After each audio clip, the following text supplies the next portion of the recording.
Mr. Thakkar, Vice President Piramal, Mr. Pradhan, and ladies and gentlemen in this distinguished gathering. We are dealing with perhaps one of the most important events of the 21st century. The developments in Iraq and its impact globally and particularly for India. So I'll divide my talk in three parts. First part would be to describe what is really the Iraq crisis. And then I'll go on to briefly describe the impact on the global environment. And then speak about the implications for India and what we should do about it. The Iraq crisis does not arise from the brutal takeover of Mosul and Tikrit and other parts of Syria,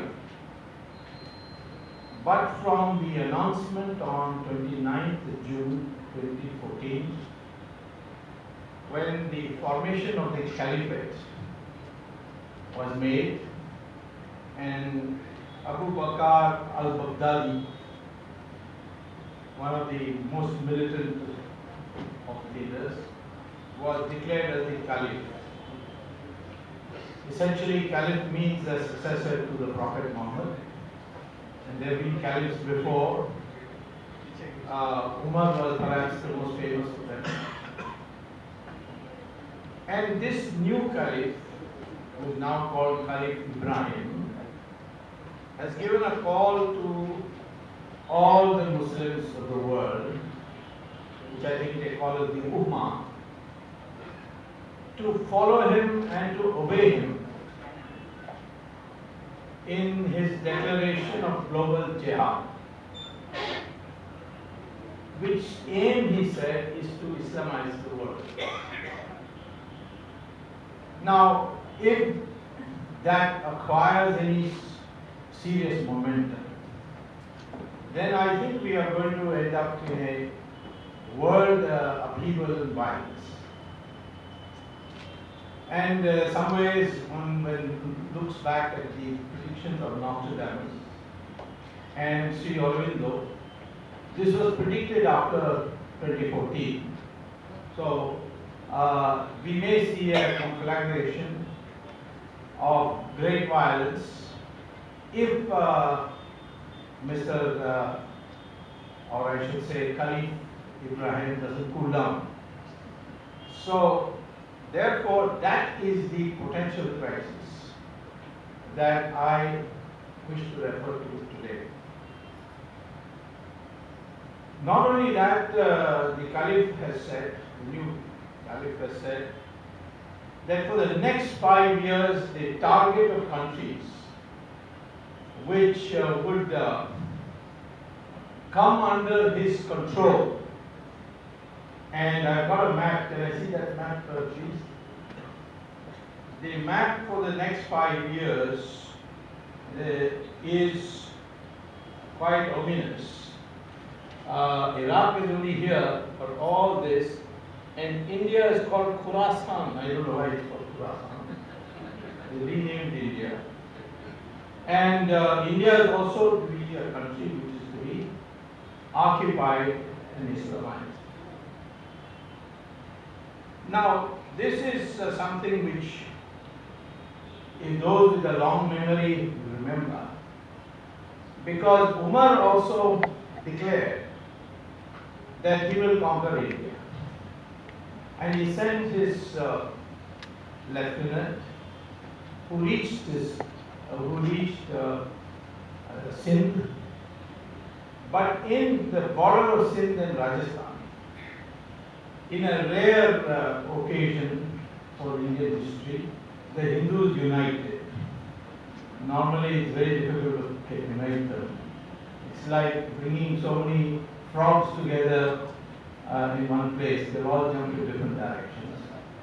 But the two great Hindu dynasties united. One was the Gujarat dynasty called Gujara Pratihara, and the other was a South Indian, more accurately Andhra dynasty called the Chalukyas.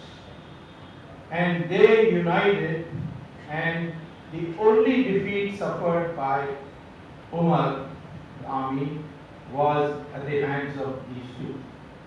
And after that, the further eastward advance of Islam was stopped. And after that, for 400 years, India didn't really face any serious incursion from the West.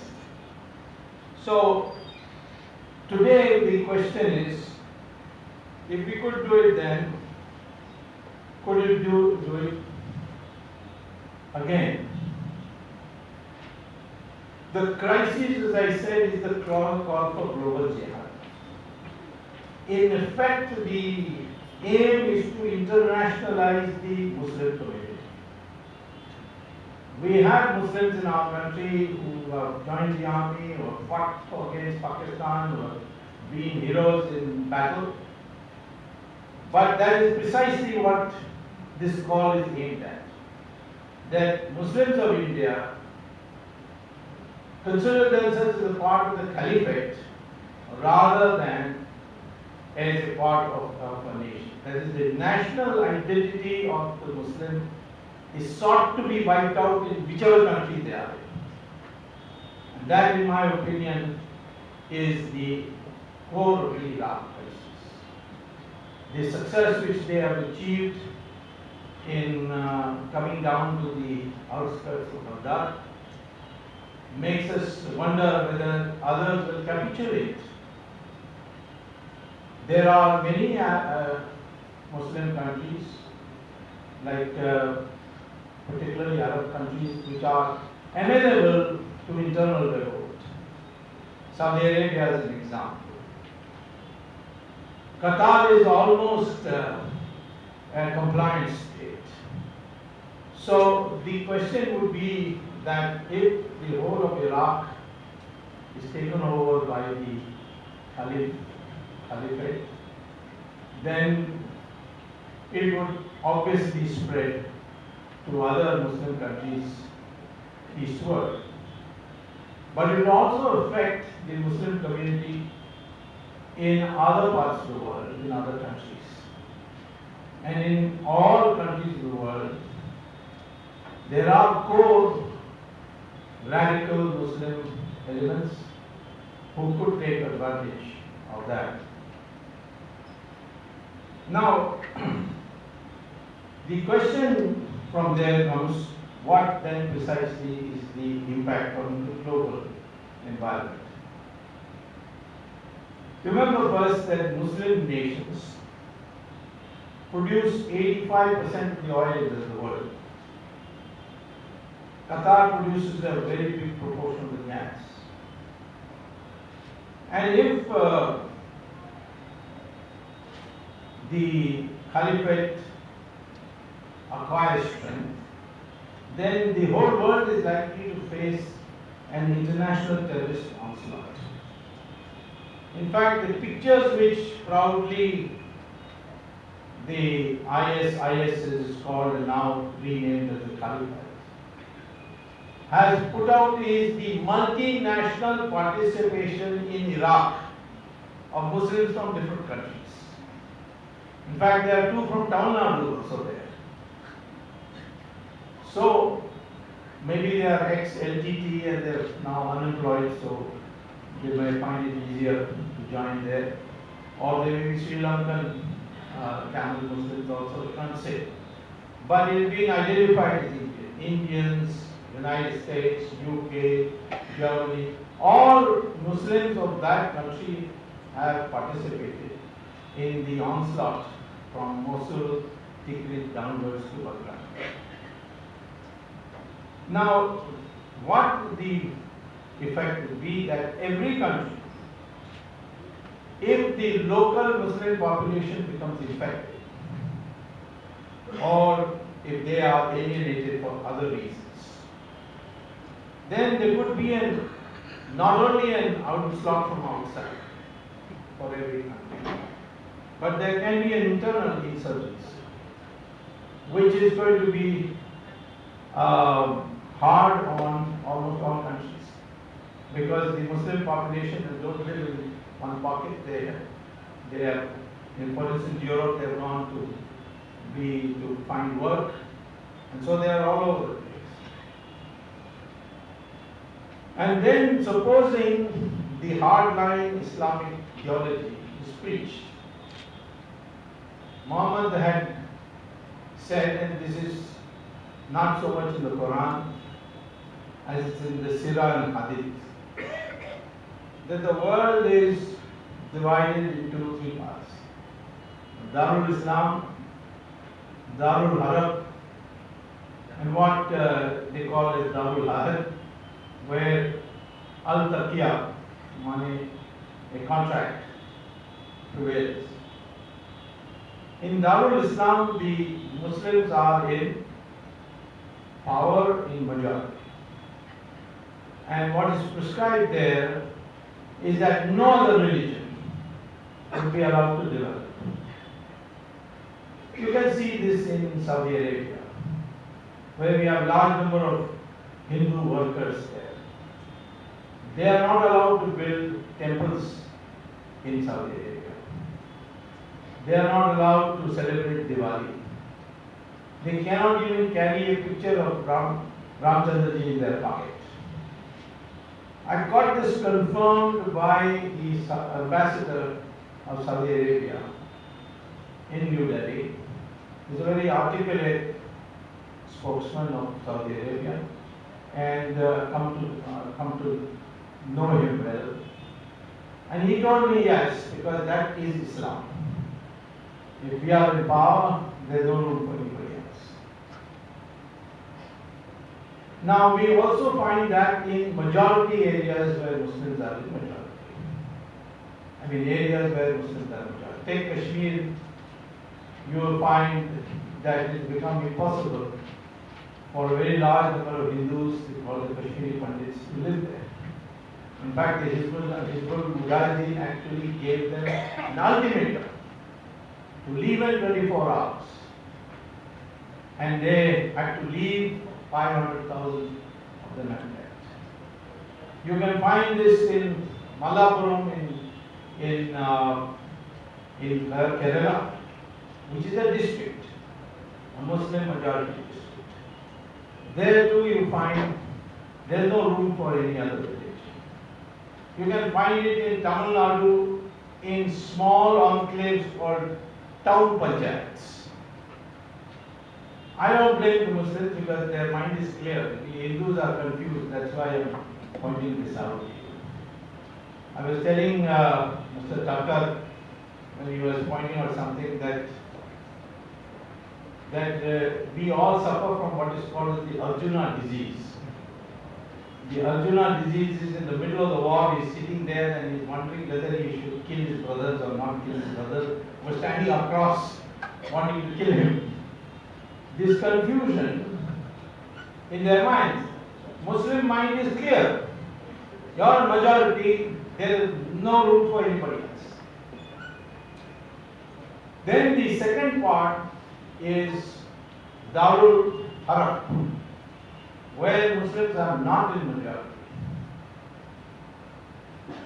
And there the prescription for them is that if the majority is amorphous, disunited, quarreling amongst themselves, then go on pressing for more and more facilities for the Muslim community till it is possible to convert the majority to Islam.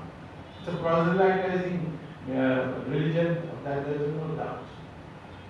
So this is what happens in Darul Harab. So in India we find the Muslim extreme leaders, they want one thing at a time after another. First they would want uniform civil code, then they would down reservations, then they will say no, you should agree to Sharia. But at the same time, even if you are in a minority, if the majority is united, which I call the Darul. There, the prescription given to the Muslim community is don't pick a fight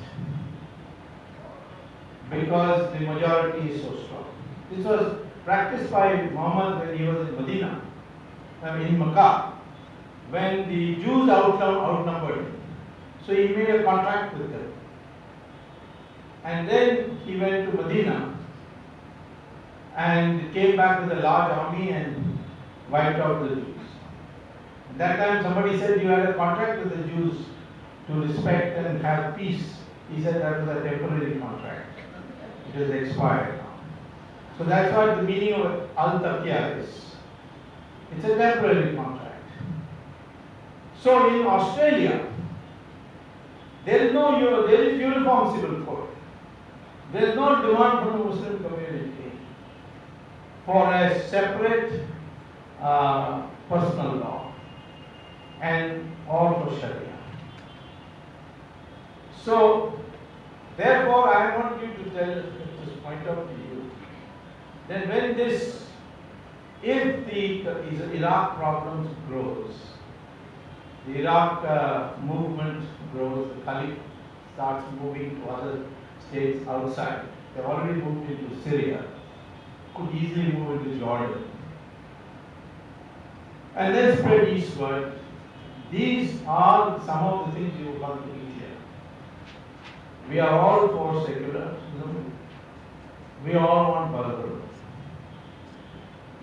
We want, in fact, I consider all Muslims of India to be from the same heritage as myself. The DNA proves it. DNA proves for all Indians to be of one. Even the UP taxi driver and Raj Thakure's DNA is the same. I'm ready to prove it any time. North Indian, South Indian, same DNA. Hindu, Muslim, Christian, same DNA. Brahmin, scheduled caste, also same DNA. This is now published in internationally reputed journals of the world. So therefore, I say that this kind of preaching comes, and we find the moderate Muslim community leaders are not in a position to stand up to this. And the majority leaders pander to the hardliners, what we call as appeasement. Then it makes it very difficult for moderate Muslims to take a stand. This is what happened in the Shahbal case. In fact, after the Supreme Court judgment, large numbers of Muslim intellectuals demonstrated that please don't change the law. Let the Supreme Court verdict remain. But in order to get what is called as the vote bank, thinking that somehow the hardline mullah represents the Muslim community, the law was changed. And today we find BJP getting a majority because there is an undercurrent today amongst the Hindu community that we are a majority and we don't count for it. I had predicted to many people that we will get majority. Nobody believed it. Everybody is talking about 180, 190, 220.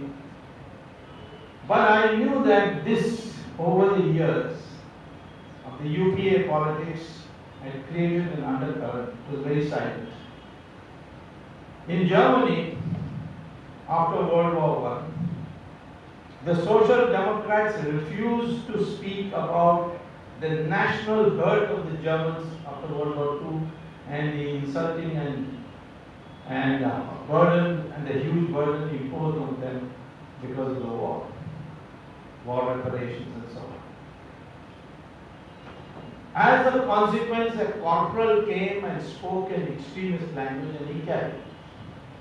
Germany went with it.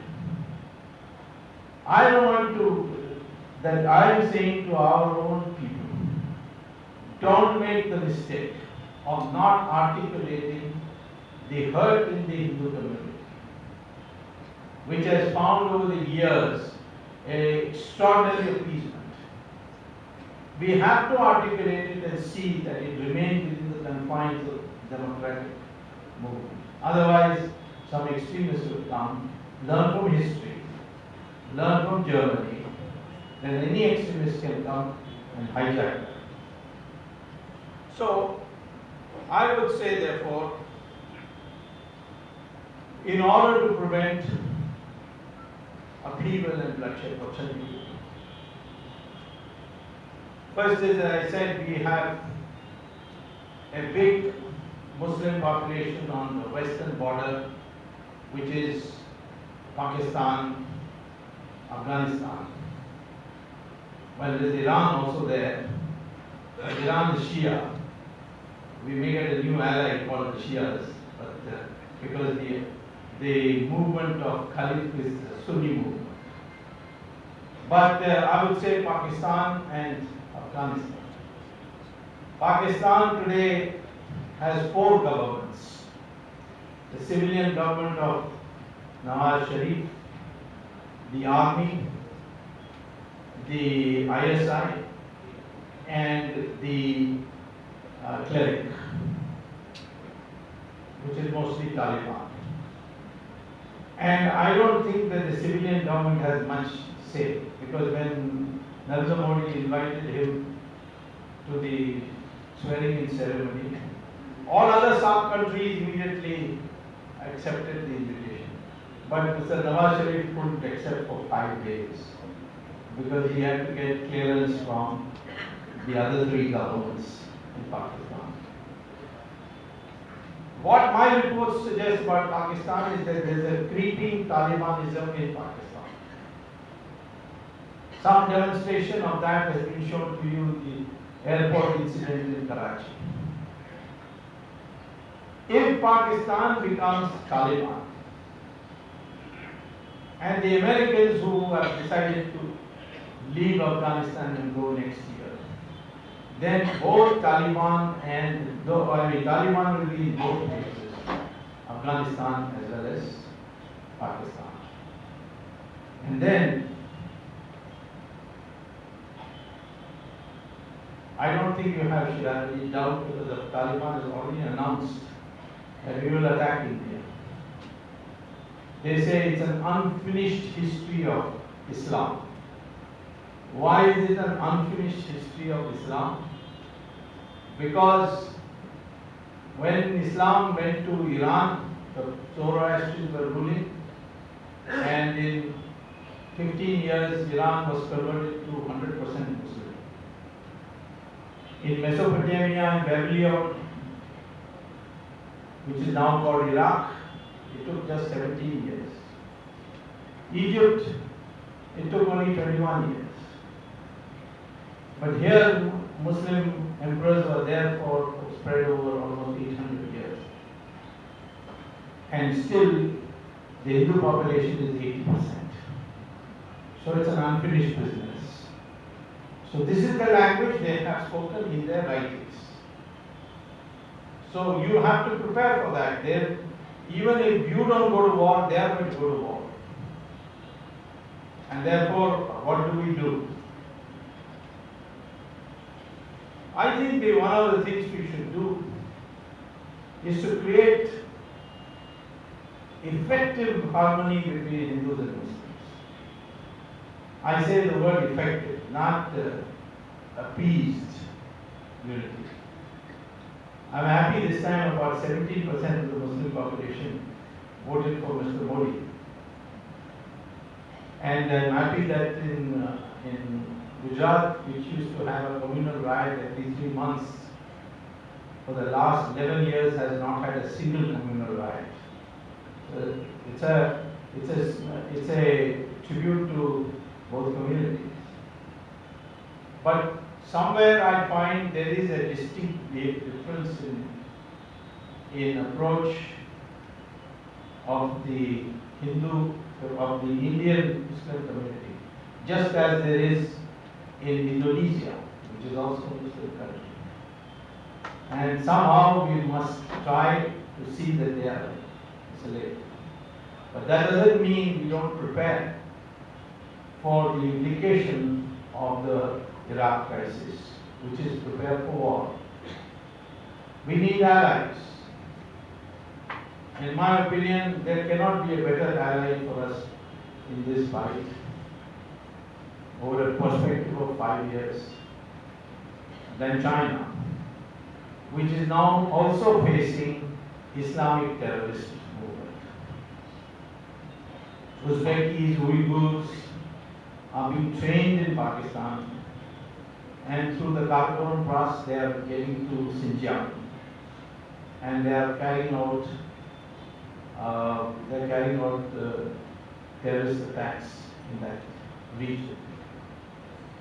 So I have found in my visits to China, I have just come back from China after a World Peace Conference, where I found increasing concern about what will happen to both of us, China and India, if Afghanistan becomes Taliban and Pakistan also becomes Taliban. So one of the things that India could do is to create new alliances. I'm not sure about the United States, because the United States is a country which is based on the principle of cost-benefit analysis. When they find that the cost is more than the benefit, they drop you like hot potato. They did it in Vietnam, they're doing it now in Afghanistan. Whatever, that is their method, but their mind is clear. Again, I compliment them. They have never hesitated to say that this is how we think. I think this is a problem which, like the second Caliph Umar was stopped by an alliance of Rajas within India. I think now there has to be a growing Asian unity in which China and India will have to play a major part. I also think that we need to think of ways of uniting our people.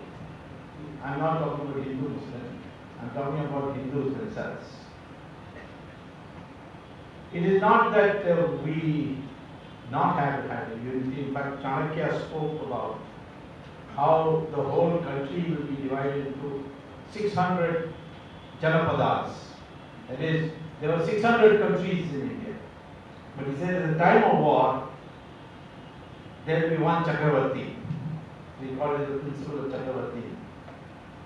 So you find in all our major wars, country comes together. Mahabharata, every king in India came to participate in that war. Of course, the Pandavas, under the leadership of Lord Krishna, got only 13 kings. Remaining kings, so numbering more than 1,000, were with the side of Duryodhana, which only proves that brain power is much better than brawn power. But the fact is that in every war we have had, it has been always, whether it's Ramayana or the Mahabharata war, when there is an issue of what we call as Dharma, then the whole country gets involved. So there is a basic unity. And that has been demonstrated in 1962 when the Chinese war took place in the border. In fact, the Chinese leaders themselves expressed surprise to me that the whole propaganda is that this country is not one country, the British have put it together, and one little knock and it will fall apart. And in fact, not the opposite happened. Women used to take off their gold bangles for the National Defense Fund. We have seen that unity in the elections of 1977, of 1984. National unity exists itself whenever there is a great danger to the country. That has to be further identified. I say therefore we need now to think in terms of how to develop a national consciousness, what I call as the identity of the Indian. I ask people, what do you mean by an Indian? And in the end, most people say, I have an Indian passport, that's why I'm an Indian. That's not an Indian. You don't have to go to the extreme of the Americans who have defined, Professor Samuel Huntington has defined an American as a white Anglo-Saxon, Protestant Christian who speaks English. When it was pointed out to him that in America there are Koreans, there are Indians, there are Chinese and so on, he said yes, they are American citizens. But an American is a white Anglo-Saxon American, white American who speaks English. Recently Cameron also said that who is a Britisher? Who is an Englishman? He said an Englishman is one who is white and Christian. The same question was asked him. He said, yes, they are citizens. The Hindus in England are citizens. But the identity of England is this. Well, we have less of a problem because 80% is Hindu. But I also go a step forward and say that the DNA now tells me that we are either Hindus or our ancestors were Hindus. And if this concept everybody can accept who is not a Hindu, then we can have an identity, but what we call as Hindustan. A Hindustani is one who is either a Hindu or one who acknowledges that his ancestors were Hindus. Not a difficult thing to accept, but there are many hardliners who think that if you accept that, you get too close to the Hindu community, and that would mean losing control over that. We need also to unite our country with a language which is developed, meets the international standards, at the same time it's an indigenous language. And now I have found that the NASA has adopted Sanskrit as the language for artificial intelligence, the most advanced field of computers. You can see this by going to Google and Googling this.